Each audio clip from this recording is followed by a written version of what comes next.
دلې د افغانستان د ورانۍ لپاره دلته خلک روزل کېدل د افغانستان د ورانۍ لپاره دلته انسانان د دې لپاره تیارېدل چې دی لاړ شي خپل ورور چې دغه ووژني لیکن نن په دې خاوره باندې کامي فکر خپور شوی ده په دې سیمه په دې سرخاب کې دا ځوانان دا احساس لري دا فکر لري چې دا زما وجود ده دا زما خاوره ده زه د پردیو قوتونو د مفادات لپاره نور یو سکند هم نه یم تیار البته که تیارېږم د کامي مفادات لپاره به تیارېږم لیکن سره دا خبره کوو که دا ولسونه پر دې خاوره باندې د دې تیریک تر چتر لاندې یو شعوري بڼه خپله کړي زموږ یقین ده چې بیا به دا کرښه نه وي د دې افغانانو په دفاع کې د دې پښتنو په دفاع کې چې څومره هم د دې تیریک څخه کېدلی سوی څومره هم موږ د دې لپاره مبارزه کولی سو موږ یو قدم هم نسو پر شا کېدلی یو قدم هم نه پر شا کېږو بلکې تاسو او د دې خاورې میشت خلک زموږ خپل وجود ده سد په پریم کې یا د نړیوالو قوتونو په جنګونو کې زموږ چې څومره هم کامیا حافظه وه هغه موږ له لاسه ورکړې ده البته موږ ته د خپلې خاورې شناخت یا د خپلې خاورې هغه چې موږ په تاریخ کې درلوده یا مو په تاریخ کې د دې خاورې موږ ملکیت درلود هغه موږ په هغه نتیجه نه یو رسېدلي خو نومونه یې مختلف ورکړي ول خاوره د پښتون افغان په کتابه کې ده ولسونه د پښتون افغان پکې وژل کېدل جګړه د پښتون افغان پر خاوره باندې روانه وه د پنجابي استعمار ورسره د نړیوال استعمار باقاعده د مفاداتو دفاره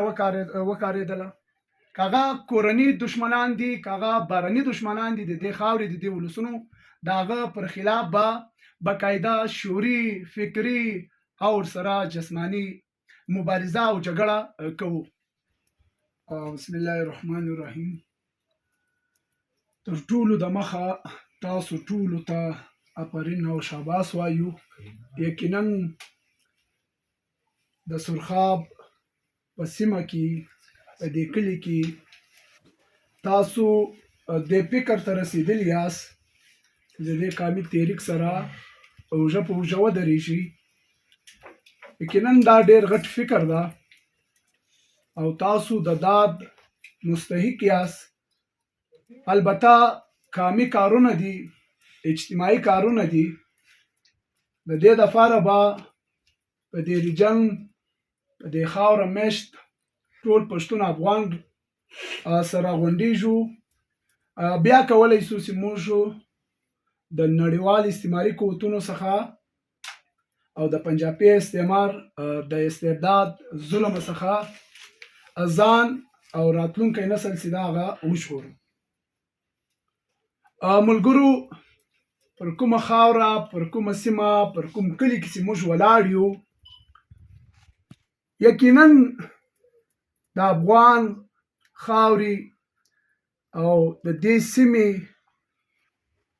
که د دې کرښې سره سر مې څومره هم علاقې دي دا ټولې د افغان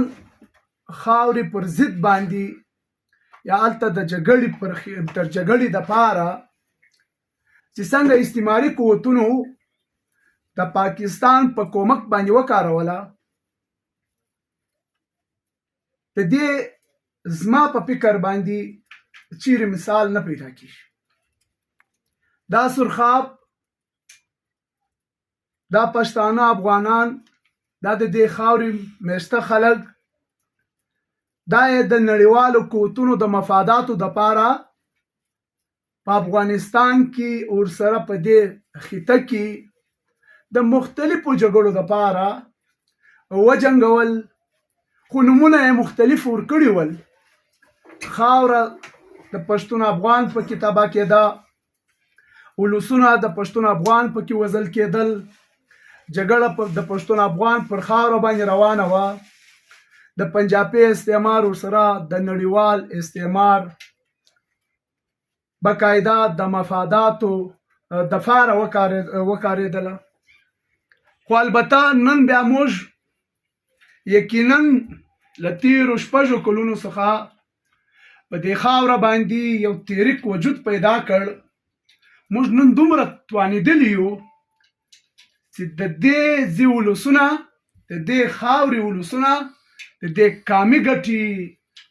او د دې خاورې د ګټې دپاره سره راغونډوو او دوی هم د احساس ته رسېدلي دي چې موږ به دا د دې خپلې خاورې د تحفظ دپاره د ژغورنې دپاره سره راغونډېږو او چې څوک هم که هغه کورني دشمنان دي که هغه بهرني دشمنان دي د دې خاورې د دې ولسونو د هغه پر خلاف به باقاعده شعوري فکري او ورسره جسماني مبارزه او جګړه کوو. دا زموږ د دې تحریک برکت دی، د دې تحریک لاس راوړنه ده چې نن موږ په دغه سیمه کې د دې مثال و ډېرو خلکو ته ورکولی شو. البته د تحریک هم غوښتل ده چې د افغان خاورې پر ضد باندې چې کوم د دې خاورې ولسونه د پنجابي استعمار یا د نړیوال استعماري قوتونو په خوښه باندې کارول کیږي، دا به موږ د خپل ولس د خپلې خاورې دپاره سره راغونډوو او مبارزه به باندې کوو. دا د دې تحریک غوښتنه او د دې تحریک مبارزه هم ده، بلکې د دې دپاره دا تحریک وجود پیدا کړی ده. تحریک په دې نتیجه رسېدلی ده چې موږ د یوې سیمې د خلکو په راغونډولو باندې موږ نسو کولی چې پښتون افغان سیمه له دې ورانیو څخه له دې جګړو څخه وژغورو یا ویې ساتو. البته په دې خاوره باندې مشت چې څومره هم ولسونه دی، که چیرې موږ دې نتیجې ته ورسېږو په هره سیمه کې پر هر کلي و علاقه کې موږ د دې خاورې د ژغورنې دپاره فکري او شعوري ولسونه ولرو او دې ته یې وهڅوو، نو بیا موږ کولی شو چې موږ دا جګړه چې د هغه بیا موږ ګټلی هم سو او نتیجه هم ورکولی سو. یقینا په خپله خاوره باندې میشته خلک دا چې څومره هم دلته ناست دي دا یو احساس کوي. احساس یې دا ده لکه دلته چې پر خپله خاوره باندې د 1893 ما بعد چې دغه کومه کرښه تېره سوې ده، د دې وروسته دا خلک دا احساس کوي چې زه په پردي وطن یا په پردي خاوره باندې ناست یم. دا ټول خلک تر موږ پورې، خو دا ځکه دا احساس کوي چې موږ د دې ریاست په پریم کې یا د نړیوالو قوتونو په جنګونو کې زموږ چې څومره هم کامیه حافظه وه هغه موږ له لاسه ورکړې ده. البته موږ ته د خپلې خاورې شناخت یا د خپلې خاورې هغه چې موږ په تاریخ کې درلوده یا مو په تاریخ کې د دې خاورې موږ ملکیت درلود، هغه موږ په هغه نتیجه نه یو رسېدلي چې موږ دا خاوره اوس هم د ځان دا په دې خاوره باندې که څه هم په دې منځ کې کرښه ده، دا کرښه به یقینا د جبر د لارې تېره سوې وي، د ظلم د لارې به تېره سوې وي، د جبر د لارې د استعماري او د فرنګي استعمار د لارې به تېره سوې وي. خو موږ په دې یقین یو، یقین مو په دې ده چې دا کرښه د دې افغانانو په توسط یا د دې پښتنو په توسط د دې هیڅ اهمیت او هیڅ ارزښت نشته. د دې په تاریخ کې د دې زموږ تاسو په عنعناتو کې او ورسره زموږ تاسو د ژبې څخه راواخلئ بیا تر کلتوره پورې د دې هیڅ اهمیت نشته. البته په جبر باندې په ظلم باندې بعضې قوتونه چې دي دې ته اهمیت ورکوي، خو په یقین سره دا خبره کوو که دا ولسونه پر دې خاوره باندې د دې تحریک تر چتر لاندې یو شعوري بڼه خپله کړي، زموږ یقین ده چې بیا به دا کرښه نه وي. دا د برلین دیوال هم نسو پاته، کرښه څه ده؟ دا جرمني سره تقسیم کړی و هغه هم نسو پاته، نو کرښه څه ده؟ د دې هیڅ اهمیت نشته. خو البته پر خپله خاوره باندې موږ باید چې د احساس کمترۍ ښکار نسو، موږ دا فکر ونکړو چې موږ یا پردو ته راغلي یو یا دا خاوره د پردو ده، بلکې ستاسو په دفاع کې، د دې افغانانو په دفاع کې، د دې پښتنو په دفاع کې چې څومره هم د دې تحریک څخه کېدلی سوی، څومره هم موږ د دې لپاره مبارزه کولی سو، موږ یو قدم هم نسو پر شا کېدلی، یو قدم هم نه پر شا کېږو، بلکې تاسو او د دې خاورې میشت خلک زموږ خپل وجود ده، دا زموږ تن ده، زموږ تاریخي تور، زموږ تاریخ، زموږ اتلان، زموږ خاوره، ټول د دې ټولو ولسونو چې د هغه افتخار او ویاړ ده، دا څه د یو ټبر د یو کس د یو وګړي نه ویاړ کېدلی سي نه ده، بلکې زموږ په دې خاوره باندې د پښتنو افغانانو ټوټل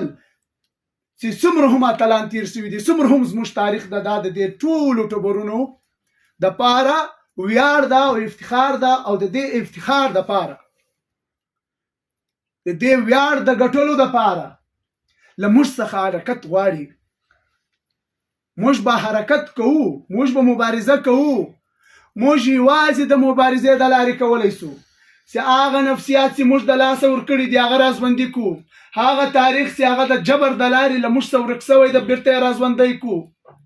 هغه وجود چې نن په خپله خاوره باندې ځان بیګانه شماري، هغوی ته دا احساس ورکړو چې دا ستا خاوره ده، ته زما وجود دی، زه ستا وجود یم. دا د مبارزې د لارې موږ کولی سو، دا د تنظیم د لارې موږ کولی سو. البته قوتونه ستا چې هغوی دا نه غواړي چې دا وجود ده، دا قام،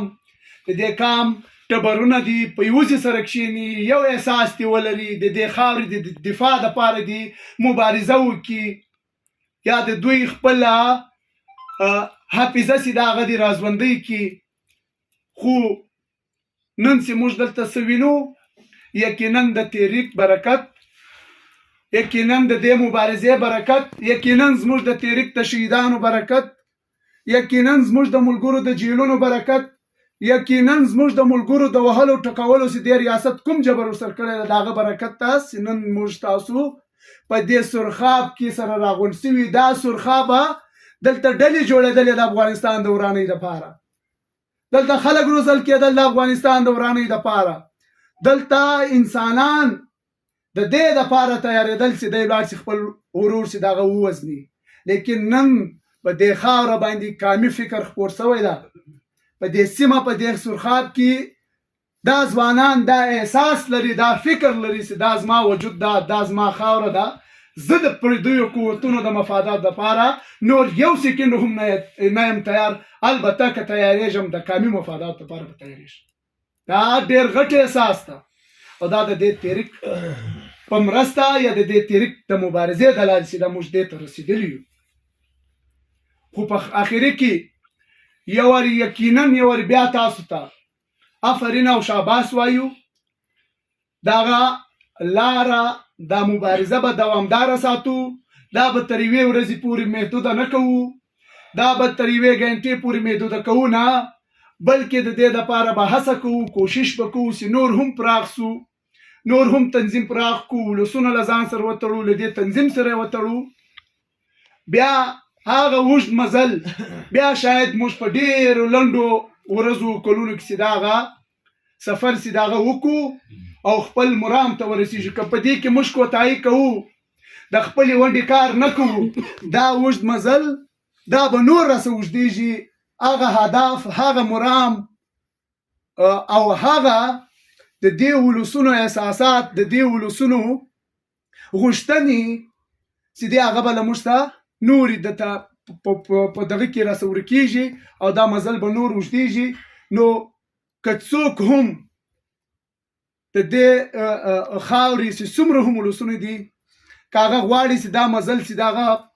په لږ وخت کې، په لنډو کلونو کې چې د هغه پای تکمیل ته ورسوي، یوازې لارې منظمتیا ده، تنظیم کور په کور وګړي له دې تنظیم سره تړل دي. بیا کولی شو چې خپل ځان او راتلونکی نسل چې د هغه وژغورو او ښه سوکاله، خپلواکه، خوشحاله ټولنه او هیواد او خاوره ولرو. ډېره مننه کورنو ده.